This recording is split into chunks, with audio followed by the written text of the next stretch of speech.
Morjens! Nyt kun ei aina päästä tuolla leirillä tekemään tällaisia kehonhallintajuttuja, niin tässä ihan yleisesti kaikille yksi tällainen vähän ehkä myös haastava koordinaatiollisesti, mutta lopulta se ei ole hirveän vaikea tehdä. Mutta mä näytän ensin miten se menee ja sitten kerron vähän steppejä.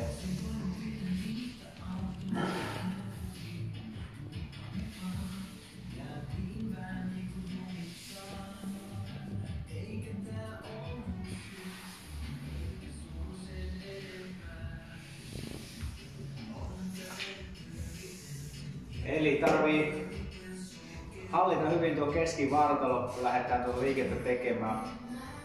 Jännitetään vatsat, nostetaan peffaa sinne ylös, kierretään tuolta olkapäälinjan yli toiselle puolelle ja tullaan hallitusti sitten alas samaan lähtöpisteeseen. Ja jutun juoni on siinä se, että jalat pysyy koko ajan samaan suuntaan. Eli kun rupeatte tätä tekemään, niin muistakaa, että jalat ei voi sitten pyörähtämisen jälkeen osoittaa muualle kuin sinne, mistä se oli lähtöpisteeseen. Eli näin.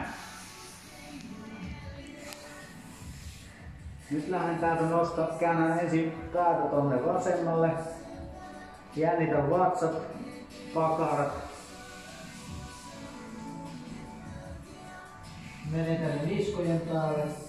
Täältä sitten hallitusti vatsat jännittää alas. Ja sitten toista kautta takaisin.